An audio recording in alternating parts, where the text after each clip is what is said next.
Chelsea for me is virtually everything. You know, there's family, there's friends, there's work, and there's Chelsea.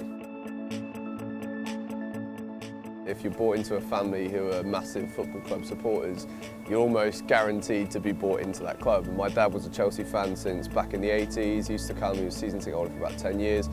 So I think I came to my first game when I was like 4, 5, and from that point on, it's always been Chelsea, no one else.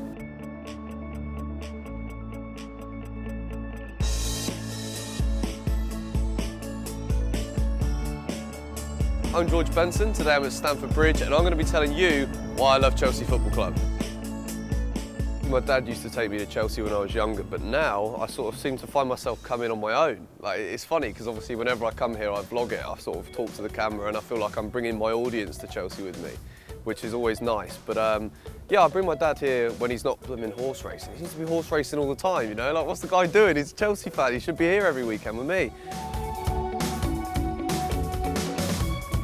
A lot of people think that all Chelsea fans started supporting when Abramovich took over. It's not always the case, but yeah, it's a weird one. Obviously, when I first started supporting us, we were like hovering around the top 4, weren't really going for titles as such. But yeah, obviously since Roman took over, it's been amazing. You know, we've won Premier Leagues, we've won FA Cups, Capital One Cups. We've won it all. This season, it's been a bit of a different experience, particularly for me as well, because we're not used to not winning every weekend. My favourite memory as a Chelsea fan is without doubt the Champions League. You know, I wasn't actually at the game. I'd love to have been in Munich, but I was sat on my grandma's sofa with my girlfriend that I hadn't been with for very long, and it got to about 115th minute, and I started sort of cuddling this pillow. I kept rocking like this, you know. Didn't really know what I was doing. My dad was on the phone. My best mate Reese, who's a Liverpool fan, was on the phone. I couldn't talk. When Drogba actually stepped up to take the penalty, obviously there wasn't really a run-up, and at first I was like, what are you doing, mate? Come on, this is a penalty. You know, you've got to take a run up, blast it in the top corner. This is Manuel Neuer taking his penalty against.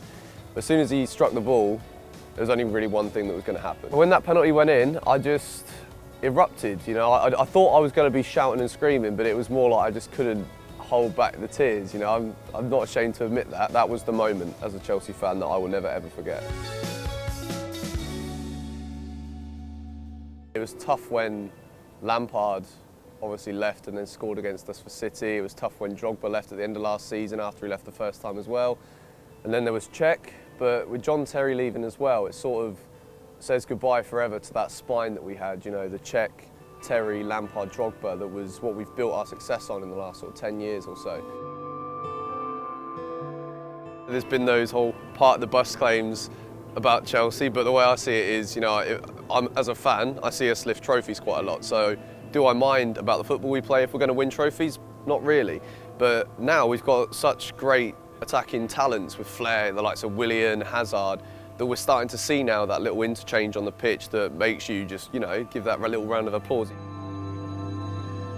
First name on the back of the shirt was Zola. Obviously it was a cheap one for the old man to buy with just 4 letters in there as well, so that was great for him. Zola was a magician, you know, he was a brilliant football player, probably the first sort of player that, if I think back to my time watching Chelsea in this stadium, the first player to ever really get you out of your seat. If something ever happened to Chelsea and I couldn't come here every other Saturday or I couldn't watch them on television, I'd be lost.